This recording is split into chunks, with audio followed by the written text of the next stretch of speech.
Janapriya upscale 2 BHK 45 lakhs, 3 BHK 60 lakhs మాత్రమే. సితారా సైనిక్పురి.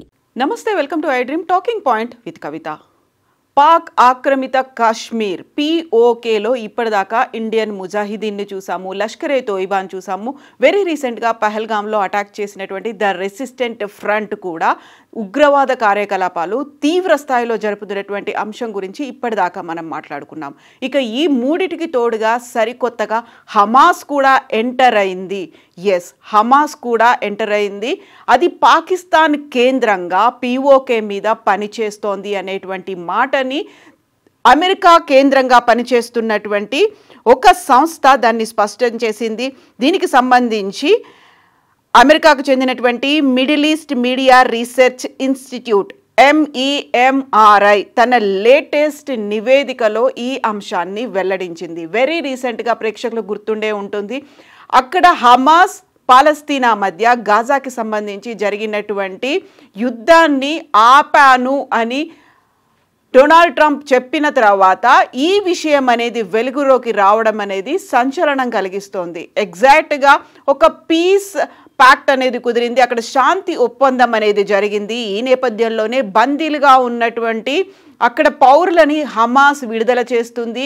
హమాస్తో పాటుగా Israel 2 శాంతి ఒప్పందాన్ని కుదుర్చుకున్నాయి. 20 సూత్రాల శాంతి ఒప్పందానికి నేనే బీజం వేశాను, ఫస్ట్ ఒప్పందం మీద సంతకం చేయబోతున్నారు అనేటువంటి మాటని డొనాల్డ్ ట్రంప్ అనౌన్స్ చేసిన తర్వాత ఇప్పుడు వినిపిస్తున్నటువంటి ఈ వార్త, అది కూడా అమెరికాకు చెందినటువంటి middle east media research institution announce చేసినటువంటి ఈ నివేదిక భయంకరంగా మారింది.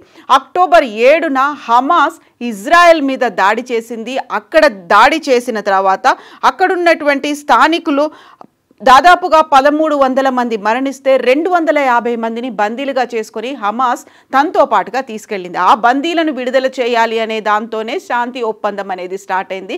బట్ MEMRI చెప్తున్నటువంటి ఈ నివేదికను బట్టి చూస్తే 2023 నుంచే హమాస్కు చెందినటువంటి ప్రతినిధి నాజీ జహీర్ అనేటువంటి ప్రతినిధి పాకిస్తాన్లో విపరీతమైనటువంటి కార్యకలాపాల్లో పాల్గొంటున్నారు. అక్కడ ముస్లిం సంస్థలు కావచ్చు, లేకుంటే అధికారికంగా ఇండియన్ ముజాహిదీన్తో పాటుగా లష్కరే తోయిబా ఇలాంటి ఉగ్రవాద సంస్థలు నిర్వహిస్తున్నటువంటి కార్యకలాపాల్లో ఆయన పాల్గొంటున్నాడు, ఒక కీ రోల్ పోషిస్తున్నాడు అని MEMRI అయితే తన లేటెస్ట్ నివేదికలో వెల్లడించింది. ఇది అమెరికా నుంచి పనిచేస్తుంది, మిడిల్ ఈస్ట్ ఏషియాలో ఉన్నటువంటి సంస్థల మీద అది అధ్యయనం చేస్తుంది. తన నివేదికల్ని ఇంగ్లీష్తో పాటుగా పర్షియన్ లాంగ్వేజ్, ఉర్దూ, అరబిక్ భాషల్లో కూడా MEMRI అయితే వెల్లడిస్తోంది. సో 251 మందిని బందీలుగా తీసుకెళ్లిపోయిన తర్వాత ప్రతీకారంతో రగిలిపోయినటువంటి ఇజ్రాయెల్ హమాస్ మీద దాడులు చేసింది.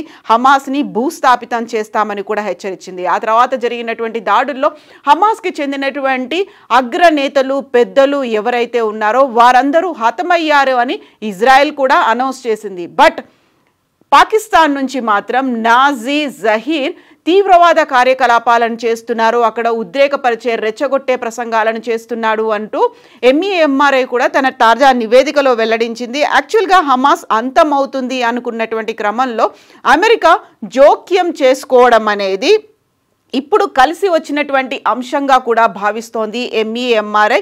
హమాస్ ఇంకా అంతం కాలేదు, పాకిస్తాన్ వేదికగా అది పురుడు పోసుకుంది. పాకిస్తాన్ కేంద్రంగా అది ఇప్పుడు POK మీద కూడా గురి పెట్టింది అనేది. ఇప్పటిదాకా POK మీద అటాక్లకు సంబంధించి కొన్ని రకాల ఊహలు, భయాలు అనేవి ఉన్నాయి. అది లష్కరే తోయిబా నుంచి కావచ్చు, ముజాహిదీన్ నుంచి కావచ్చు, లేకపోతే ద రెసిస్టెంట్ ఫ్రంట్ నుంచి పహల్గామ్ మీద అంత తీవ్ర స్థాయిలో అటాక్ చేసి అక్కడ ఉన్నటువంటి పర్యాటకులని అటాక్ చేసి చంపేసినటువంటి ద రెసిస్టెంట్ ఫ్రంట్, ఇవన్నీ కూడా డెసిగ్నేటెడ్గా ఉన్నాయి. యాక్చువల్గా అమెరికా కూడా వీటిని ఉగ్రవాద సంస్థలుగా కూడా అనౌన్స్ చేసింది. ఇప్పుడు హమాస్ అనేది లేటెస్ట్గా ఎంటర్ అయింది, అక్కడ పురుడు పోసుకుంది, పరిడవిల్లుతోంది అనేటువంటి ఒక మాటని, అదే నివేదికని MEMRI కూడా వెల్లడించింది. గాజాలో హమాస్ని డీమిలిటరలైజ్ చేయడం అనేది, అక్కడ హమాస్ని తొలగించే ప్రక్రియ లేకుంటే వాటిని రూపుమాపే ప్రక్రియ చేస్తున్నప్పటికీ కూడా అంతర్జాతీయ సమాజం అంతా ఇప్పుడు గాజా మీద ఫోకస్ పెట్టింది.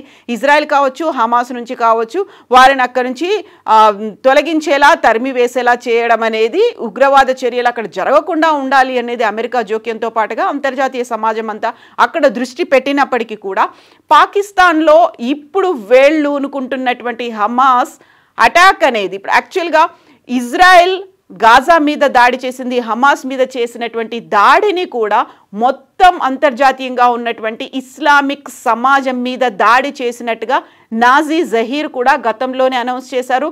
ఆ మాటని కరాచీ వేదికగా ప్రెస్ క్లబ్ సాక్షిగా కూడా ఆయన వెల్లడించాడు. అక్కడ ఉన్నటువంటి మీడియాకి కూడా అది కంప్లీట్గా ముస్లిం సమాజం మీద, అంతర్జాతీయంగా ఉన్నటువంటి ముస్లింల మీద ఇజ్రాయెల్ చేసినటువంటి దాడిగా కూడా అభివర్ణించినటువంటి నాజీ జహీర్ ఇప్పుడు ప్రత్యక్షంగాను ఆ తర్వాత వర్చువల్గా కూడాను పాల్గొంటున్నాడు, తన ప్రసంగాలని కొనసాగిస్తున్నాడు. దీనివల్ల ఇప్పుడు పాక్ ఆక్రమిత కశ్మీర్ హమాస్ భావజాలానికి స్వర్గధామంగా మారుతోంది, వేళ్ళూనుకుంటోంది, అక్కడ పరిడవిల్లుతోంది అనే మాట ఎంఈఎంఆర్ఐ చెప్పినటువంటి నివేదిక ద్వారా స్పష్టమవుతోంది. ఇవి కేవలం అక్కడ హమాస్ పాకిస్తాన్ ఆక్రమిత కశ్మీర్ పీఓకే మీద అటాక్ చేస్తుందా అనేది కేవలం భయాలు, ఊహలు మాత్రమే కాదు, ఇవి త్వరలోనే నిజమయ్యే అవకాశాలు ఉన్నాయి అనేటువంటి నివేదిక కూడా దీని ద్వారా అర్థమవుతోంది. హమాస్కి పాకిస్తాన్ అనేది కొత్త గ్రౌండ్గా మారింది, ఒక ఫర్టైల్ ల్యాండ్గా మారింది అనేటువంటి మాట నిజంగా భయంకరమైనటువంటి సంచలనంగా మారేటువంటి అవకాశం ఉంది.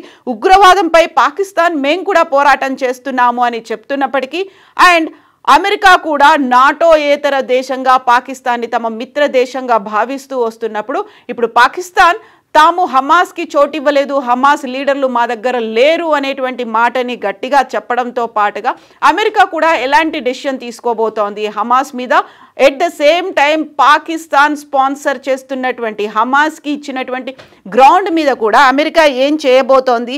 ఇప్పటికీ అమెరికాకి మిత్ర దేశంగా పాకిస్తాన్ ఉంది కాబట్టి పాకిస్తాన్ తన భవిష్యత్తుని, అందులో హమాస్కి ఉన్నటువంటి ఒక బేస్ని అది న్యూట్రలైజ్ చేస్తుందా అనే దాని మీద ఆల్రెడీ మనకి ఆపరేషన్ సింధూర్, పహల్గామ్ అటాక్ తర్వాత ద రెసిస్టెంట్ ఫ్రంట్ చేసిన తర్వాత మన త్రివిధ దళాలు కూడా పాకిస్తాన్లోకి చొచ్చుకు వెళ్ళిపోయాయి. ఒక లాంగెస్ట్ కిల్ని 300 కిలోమీటర్ల మేర దూసుకెళ్ళిపోయి అక్కడున్నటువంటి మిలిటరీ బేస్ క్యాంపులని ధ్వంసం చేశాయి, 9 మిలిటరీ స్థావరాలను ధ్వంసం చేశామని చెప్పినప్పటికి కూడా ఇప్పుడు జరుగుతున్నటువంటి ఈ లేటెస్ట్ ఉగ్రవాద సంస్థ పాకిస్తాన్ దాకా రావడం, గతంలోనూ కేవలం అక్కడ గాజాలో మాత్రమే ఉంది, లేకపోతే ఇజ్రాయెల్ మీద అటాక్స్ చేసింది అని చెప్పినప్పటికీ టార్గెట్ భారతదేశం మీద ఉండడం, ఈ ఇండికేషన్ ఏమైనా మన భారత రక్షణ శాఖ మంత్రి రాజ్నాథ్ సింగ్ దగ్గర, ఇంటెలిజెన్స్ దగ్గర, త్రివిధ దళాల దగ్గర ఉందా? ఎందుకంటే ప్రతిసారి పదే పదే విజయదశమి దగ్గర నుంచి ఇప్పటిదాకా చెప్తూ వస్తున్నటువంటి మాట, ఒకవేళ పాకిస్తాన్ కనుక తోక జాడిస్తే, ఒకవేళ పాకిస్తాన్ కనుక ఉగ్రవాదానికి ఊపుతం ఇచ్చేటువంటి చర్యలు చేస్తే ప్రపంచ పటంలోనే పాకిస్తాన్ ఉనికి లేకుండా చేస్తాము. గతంలో ఆపరేషన్ సింధూర్ సంబంధించి కొంచెం పాజ్ బటన్ చేశాము, సహనం సంయమనంతో వ్యవహరించాం, బట్ ఈసారి మాత్రం తీవ్ర స్థాయిలో దాడులు ఉంటాయి, పాకిస్తానే లేకుండా పోతుంది అనే మాట. సో ఇప్పుడు నాజీ జహీర్ చేస్తున్నటువంటి ఉగ్రవాద కార్యకలాపాలు, లేకుంటే రెచ్చగొట్టేలా ప్రసంగాలు కావచ్చు, అక్కడ అందరినీ ఏకం చేసే ప్రయత్నాలు, దీంతో పాటుగా ఆల్రెడీ ఉన్నటువంటి ఉగ్రవాద సంస్థలకు తోడుగా హమాస్ కూడా యాడ్ అవ్వడం, వీటన్నిటికీ సమాచారం మన నిఘా సంస్థల దగ్గర ఉందా? అందువల్లే ప్రతిసారి పదే పదే రక్షణ శాఖ మంత్రి, త్రివిధ దళాలతో పాటుగా ఇండైరెక్ట్గా ప్రధానమంత్రి నరేంద్ర మోదీ కూడా చెప్తున్నటువంటి మాటలు పాకిస్తాన్ బేస్గా జరుగుతున్నటువంటి ఉగ్రవాద కార్యకలాపాల గురించి. ఎట్ ద సేమ్ టైం దేవుడి అనుగ్రహం ఉంటే పాకిస్తానీ ప్రపంచ పటంలో లేకుండా చేస్తాం, బట్ ఇప్పటికైతే అక్కడ ఉగ్రవాదం వేళ్ళూనుకుంది. అందులోనూ పర్టికులర్గా హమాస్ బేస్ గాజా నుంచి కూడా వచ్చింది. అక్కడ తీవ్ర స్థాయిలో ఉన్నటువంటి హమాస్ తగ్గుముఖం పట్టింది, అక్కడ ఉన్నటువంటి అగ్రనేతలందరూ చనిపోయారు అని చెప్పినప్పటికి కూడా ఇప్పుడు ఎంఈఎంఆర్ఐ ఇచ్చినటువంటి నివేదికకు సంబంధించి చూస్తే పాకిస్తాన్ ఏం చేయబోతోంది అనేది, ఒక ఇప్పటికీ వేళ్ళూనుకుంటోంది, పురుడు పోసుకుంది, ఆల్రెడీ వేళ్ళూనుకుంటోంది అని చెప్తున్నటువంటి ఈ సమాచారాన్ని బేస్ చేసుకొని చూసుకుంటే ఏం జరగబోతోంది అనేది కూడా పెద్ద ఎత్తున ఇప్పుడు చర్చ కూడా మొదలైంది. ఎంఈఎంఆర్ఐ ఇచ్చినటువంటి నివేదిక పట్ల, హమాస్ పట్ల ఇస్లామాబాద్ వ్యవహరిస్తున్న తీరు స్పష్టం చేస్తోంది అనేటువంటి మాటను కూడా ఈ ఎంఈఎంఆర్ఐ ప్రాజెక్ట్ డైరెక్టర్ అన్నా మజహర్ బర్తుకి ఆయన వెల్లడించినటువంటి మాటను బట్టి చూస్తే 2023 అక్టోబర్ నుంచి పాకిస్తాన్లో జహీర్ ఉనికి చాలా విస్తరించింది. నాజీ జహీర్ ఉనికి అనేది 2023 అక్టోబర్ నుంచి చాలా వరకు విస్తరించింది. ఆ తర్వాత అది గాజా నుంచి హమాస్ అక్కడ తీవ్ర స్థాయిలో లీడర్లను చంపేశాము అని ఇజ్రాయెల్ చెప్పిన తర్వాత మెల్లిమెల్లిగా పాకిస్తాన్ కేంద్రంగా ఆయన చేస్తున్నటువంటి ఉగ్రవాద కార్యకలాపాలు కావచ్చు, ప్రసంగాలు కావచ్చు, అటెండ్ అవుతున్నటువంటి ప్రోగ్రామ్స్ కావచ్చు, ఆ విస్తరిస్తున్న దానికి ఇదొక ఉదాహరణగా ఎంఈఎంఆర్ఐ ప్రాజెక్ట్ డైరెక్టర్ అన్నా మజహర్ బర్దుకి అయితే చెప్తున్నారు. జిహాదిస్ట్ నెట్వర్కింగ్తో కలిపి హై ప్రొఫైల్ ఈవెంట్లలో ఆయన పాల్గొంటున్నాడు. జిహాదీస్ నెట్వర్కింగ్ అంటే అక్కడ ఉన్నటువంటి ఇండియన్ ముజాహిదీన్ ఉంది, లష్కరే తోయిబా ఉంది, ద రెసిస్టెంట్ ఫ్రంట్ ఉంది. వీటన్నిటితో కలిపి ఆయన ఒక హై ప్రొఫైల్ మీటింగ్స్ అనేవి ఏర్పాటు చేసుకుంటున్నారు. వాటిలో ఆయన చాలా యాక్టివ్గా పాల్గొంటున్నారు, ప్రసంగిస్తున్నారు అనే మాట. హమాస్ ప్రత్యేక ప్రతినిధిగా దేశంలో నివసిస్తున్నారు. ర్యాలీలను కూడా ఉద్దేశించి ఆయన ప్రసంగిస్తున్నారు. ప్రభుత్వ సంస్థల నుంచి కూడా ప్రశంసలు అందుకుంటున్నారు. ఇది ఒక కీలకమైనటువంటి మెయిన్ పాయింట్. పాకిస్తాన్ అనగానే అక్కడ ఐఎస్ఐ ఉంటుంది, లేకపోతే ఆర్మీ అనేది ఉంటుంది అనే మాట. పాకిస్తాన్ స్వయంగా ఆర్మీయే ఉగ్రవాద సంస్థల్ని ప్రోత్సహిస్తుంది అనుకున్నప్పుడు ఎంఈఎంఆర్ఐ చెప్తున్న దాన్ని బట్టి చూస్తే ప్రభుత్వ సంస్థల దగ్గర నుంచి కూడా ప్రశంసలు అనేవి ఈ నాజీ జహీర్కి అందుతున్నాయి అనే మాటని ఎంఈఎంఆర్ఐ వెల్లడించింది. గౌరవ అతిథిగా ర్యాలీలు, సమావేశాలకు పాకిస్తాన్ ప్రభుత్వం కూడా ఆయన్ని ఆహ్వానిస్తోంది. ప్రత్యేక ప్రశంసలే కాదు, పాకిస్తాన్ ప్రభుత్వమే కూడా ఒకవైపు చూస్తే మిలిటెంట్ గ్రూపులకి ఒక నెట్వర్క్కి ఆయన అనుసంధానం చేస్తున్నారు. At the same time Pakistan తరఫున గౌరవ మర్యాదలు అందుతున్నటువంటి అతిథిగా కూడా ఆయన ఈవెంట్స్లో పార్టిసిపేట్ చేస్తున్నారు. నాజీ జహీర్ పాకిస్తాన్లో ఉన్న అమెరికా నిషేధిత ఉగ్రవాద గ్రూపులు ఇప్పటిదాకా మనం చెప్పుకున్నట్టుగా లష్కరే తోయిబా, జైషే మహమ్మద్లతో కలిసి వేదికని పంచుకుంటున్నారు. సో ఇప్పుడు పాకిస్తాన్లో నాజీ జహీర్ ఉన్నాడనే మాటని అక్కడ ఉన్నటువంటి పాకిస్తాన్ ప్రభుత్వం అనౌన్స్ చేస్తుందా, లేకుంటే ఇప్పటికైనా యాక్సెప్ట్ చేస్తుందా అనేది వేచి చూడాల్సినటువంటి అవసరం ఉంది. సో మనకి పాకిస్తాన్ పాక్ ఆక్రమిత కాశ్మీర్ టార్గెట్గా అదే ఎజెండాగా జరగబోయేటువంటి దాడుల గురించి కూడా మళ్ళీ మరోసారి మనం ఆలోచించాల్సినటువంటి అవసరం ఉంది. ద రెసిస్టెంట్ ఫ్రంట్ అనేది కూడా కేవలం పాకిస్తాన్ ఆక్రమిత కాశ్మీర్ POKకి సంబంధించి ఏర్పాటైనటువంటిది, దానికోసమే పుట్టినటువంటి ద రెసిస్టెంట్ ఫ్రంట్ కూడా అదే విధంగా కార్యకలాపాలని కొనసాగిస్తూ వచ్చింది. ఆ తర్వాత అక్కడున్నటువంటి పర్యాటకుల్ని మతం అడిగి మరీ అత్యంత క్రూరంగా చంపింది ద రెసిస్టెంట్ ఫ్రంట్. ఇప్పుడు సరికొత్తగా హమాస్ కూడా ఎంటర్ అవుతే ఏం జరగబోతోంది? ఇవన్నిటిని దృష్టిలో పెట్టుకొని కొంచెం ఒక అడుగు కనుక ముందుకేస్తే తాము స్వయంగా బరిలోకి దిగుతాము, పాకిస్తాన్ని ప్రపంచ పటంలో ఉనికిలో లేకుండా చేస్తాము అనేటువంటి మాటనైతే చెప్తోంది. సో ఇప్పుడు నాజీ జహీర్ అయితే ర్యాలీల్లో అటు ఉగ్రవాద సంస్థల తరఫున పాల్గొంటున్నాడు, ప్రభుత్వ ప్రతినిధిగా కూడా పాల్గొంటున్నాడు. కాబట్టి ఏం జరగబోతోంది? ఈ ఎంఈఎంఆర్ఐ రిపోర్ట్ ఖచ్చితంగా ప్రభుత్వం దగ్గర కూడా ఉంది, కేంద్ర ప్రభుత్వం కూడా దీని మీద దృష్టి సారించింది. ఒకే ఒక్క ఛాన్స్, అది పాకిస్తాన్ వైపు నుంచి కనుక వస్తే ప్రపంచ ఉనికిలోనే లేకుండా చేస్తాము పాకిస్తాన్ని అనే మాట మరోసారి కూడా చెప్పబోతోంది. సో ఈ పాకిస్తాన్ ఉగ్రవాద కార్యకలాపాలకు స్వయంగా స్పాన్సర్ చేస్తున్న దానికి అడిషనల్గా హమాస్ కూడా యాడ్ అయిపోయింది. దాని మీద అందరూ ఇప్పుడు దృష్టి సారించాల్సినటువంటి పరిస్థితి కూడా వచ్చింది. సో పహల్గామ్ లాంటి మరొక అటాక్ కూడా జరగబోతోందా అనేటువంటి మాట ఎక్స్ ఆర్మీ మెన్ ర్యాలీలో కూడా మనం ఆ మాటని విన్నాము. ఇలాంటి వాటికి 1961లో జరిగినటువంటి అటాక్లో, పాకిస్తాన్తో జరిగినటువంటి యుద్ధంలో గెలుపొందినటువంటి అప్పుడు పార్టిసిపేట్ చేసినటువంటి ఎక్స్ ఆర్మీ మెన్ ర్యాలీలో కూడా మన ఆర్మీ చీఫ్లు చెప్తున్నటువంటి మాటను చూసాం.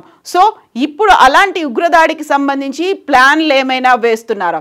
ఈ ఎంటైర్ ఎపిసోడ్లో పాకిస్తాన్ని ఒక ద్రోహిగా చూపించడం, లేకుంటే పాకిస్తానే మూల కేంద్రం, పాకిస్తాన్ నుంచే బేస్ అనే మాటని అమెరికా ఒప్పుకుంటుందా? ఇప్పుడు పాకిస్తాన్ని మిత్ర దేశంగా భావించడం మానేసి నాటో ఇతర దేశాలకు సంబంధించి ఒక కూటమిలో పాకిస్తాన్ ఒక కీ రోల్ కూడా ఉంది. మరి అమెరికా ఎలాంటి రోల్ ప్లే చేయబోతోంది? పాకిస్తాన్ని బ్యాన్ చేస్తుందా, మిత్రదేశంగా తొలగిస్తుందా? ఇప్పుడు అక్కడ ఉన్నటువంటి టెర్రర్ గ్రూపులకు తోడు హమాస్ అనేది యాడ్ అయింది కాబట్టి ఎలా పాకిస్తాన్ రియాక్ట్ అవబోతోంది, అమెరికా రియాక్షన్స్ ఎలా ఉండబోతున్నాయి, మీరేమనుకుంటున్నారో కామెంట్స్ రూపంలో తెలియజేయండి. And for more videos, please subscribe to iDream. Please subscribe to iDream. Please subscribe iDream. And please subscribe to iDream. For more videos, subscribe to iDream. Please like, share and subscribe to the channel. Congratulations, iDream. Subscribe to iDream. Subscribe to iDream. So subscribe to iDream Media. iDream team andarki huge congratulations. Please subscribe iDream Media. Please subscribe to iDream. Subscribe iDream. Please subscribe to iDream. iDream అంటే నా కళల ఛానల్ను subscribe చేసుకున్న నోరు తిరుగుతలేదు మీరైతే గంట గుర్తు కొట్టండి. For more such videos, please subscribe to iDream. Subscribe to iDream. Please subscribe to iDream. Please subscribe iDream Media. Please do subscribe to iDream. Please subscribe to iDream Media. For best entertainment and information, please subscribe iDream. And don't forget to subscribe to iDream.